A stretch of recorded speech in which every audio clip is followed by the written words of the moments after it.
Hello दोस्तों, good morning. Today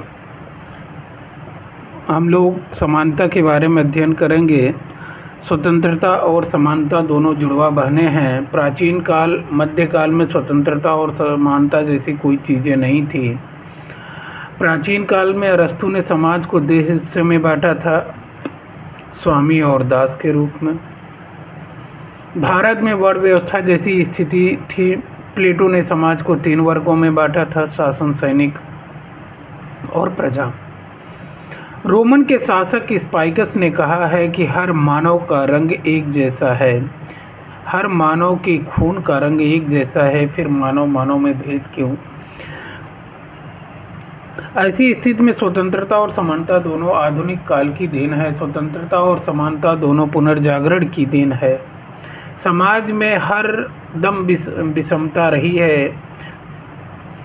जैसे जैसे समानता और स्वतंत्रता आई है, असमानता कम होती गई। मध्यकाल में सामंती समाज था। मध्यकाल में भी विषमता थी। सामंती व्यवस्था में हर किसी को कोई न कोई एक मालिक होता था। हर किसी का कोई न कोई एक मालिक होता था।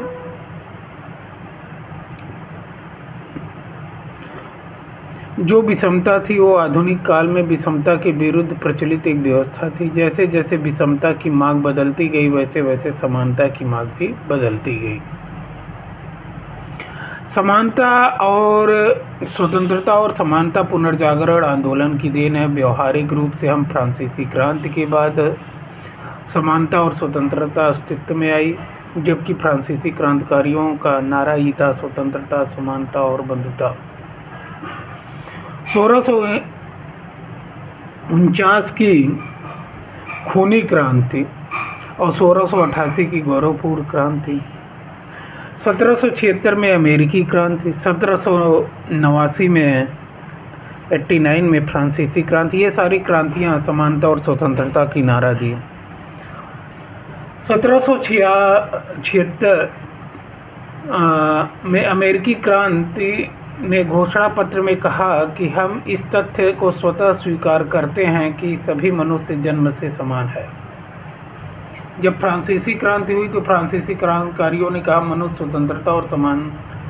स्वतंत्र एवं समान पैदा हुआ है और अपने अधिकारों के विषय में भी स्वतंत्र एवं समान है। रूसो के बारे में कथन है, विषमता को सभ्यता के साथ जोड़ा और यह बताने का प्रयास किया कि निजी संपत्ति ही विषमता का मूल आधार है।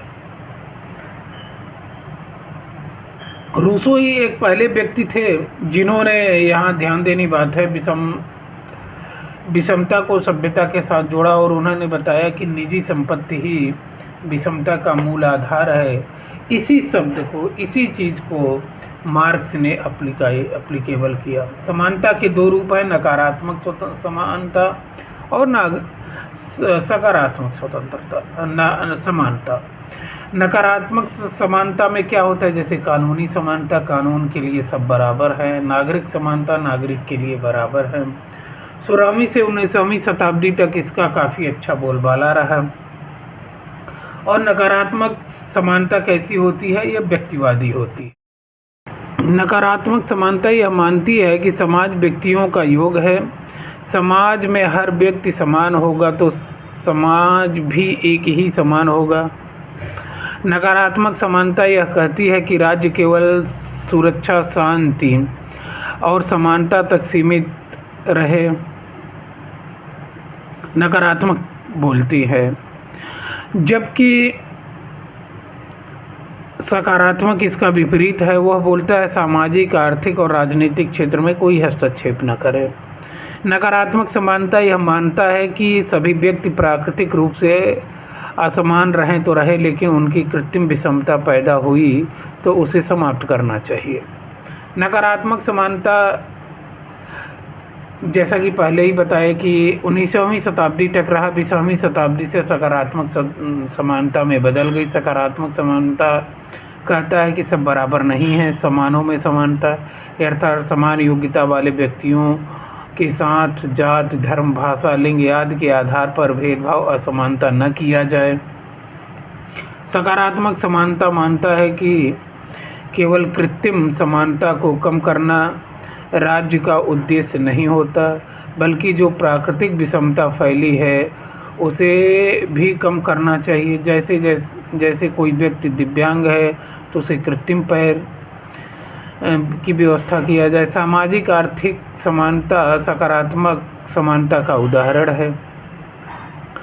इसका मानना है कि राज्य केवल शांति, सुरक्षा, न्याय तक सीमित न रहे, बल्कि राज्य विषमताओं को मिटाने का भी प्रयास करे।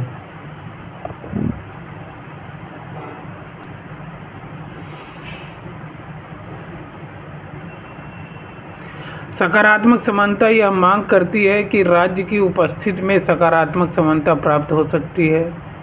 लास्की ने तो यहाँ तक कह दिया कि जब तक हर व्यक्ति को रहने के लिए एक ही कमरे की व्यवस्था नहीं हो जाती, तब तक किसी व्यक्ति को 20 कमरे वाला मकान नहीं दिया जा सकता। लास्की ने बोला, जो अधिकार किसी अन्य व्यक्ति को नागरिक होने के लिए प्राप्त है, वही अधिकार समान मात्रा में हमें भी होने चाहिए। बार्कर ने भी कहा, समानता की उत्पत्ति व्यक्तित्व के विकास के साथ साथ हुई है, जो प्रत्येक मनुष्य में समान है, किंतु इसका विकास अलग अलग ढंग से हुआ है। सकारात्मक समानता मनुष्य की न्यूनतम आवश्यकता को प्रेरित करती है। जब तक मनुष्य की न्यूनतम आवश्यकता की पूर्ति नहीं हो जाती, तब तक किसी व्यक्ति को हम और सुविधा नहीं दे सकते। सकारात्मक समानता की विशेष पक्षधर लास्की हैं। लास्की ने क्या बोला, समानता की शर्तें विशेषाधिकारों का अभाव, सभी को समान अवसर की उपलब्धता, सभी को न्यूनतम आवश्यकता की पूर्ति। एक प्रकार से देखा जाए तो नकारात्मक समानता व्यक्तिगत हित में है, जबकि सकारात्मक जो समानता है वो सामाजिक हित में है। आशीर्वादम ने बोला, फ्रांसीसी क्रांतिकारी न तो पागल थे न ही मूर्ख थे, उन्होंने स्वतंत्रता, समानता, बंधुता का नारा दिया। फ्रांसीसी क्रांति में स्वतंत्रता उदारवाद को, समानता समाजवाद को, बंधुता यानी संबंध, लोक कल्याणकारी राज्य है। लोक कल्याणकारी राज्य मिश्रित अर्थव्यवस्था का सृजक है। इसमें दोनों निजी व सार्वजनिक अर्थव्यवस्था का मिश्रण दिखाई देता है।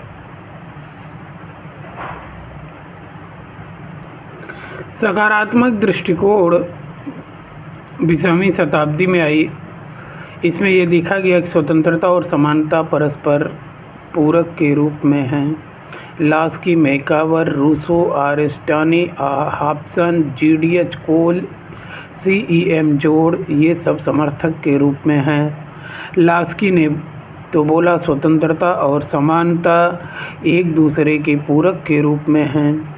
आरिस्टानी ने बोला, समानता स्वतंत्रता के लिए आवश्यक है, समानता की एक बड़ी मात्रा स्वतंत्रता के विरोधी न होकर उसके लिए। पुलार्ड ने बताया कि स्वतंत्रता की समस्या न केवल एक ही हल है और वह केवल समानता में निहित है। लास्की ने बोला, बिना कुछ समानता के स्वतंत्रता छिछली होगी, स्वतंत्रता के बिना समानता निरर्थक है।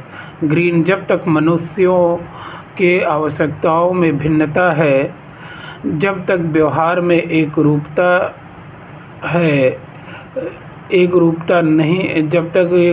नहीं हो सकती, तब तक समानता नहीं हो सकती। डीडीएच कोल ने बोला, आर्थिक समानता के बिना राजनीतिक स्वतंत्रता एक कपोल कल्पना है। सीईएम जोड़ ने बोला, आर्थिक समानता के बिना राजनीतिक स्वतंत्रता एक भ्रम है। लेनिन ने भी बोला है कि राज्य में कोई व्यक्ति इतना अमीर ना हो कि वह दूसरों को खरीद सके, और कोई व्यक्ति इतना गरीब ना हो कि वह खुद को बेच सके।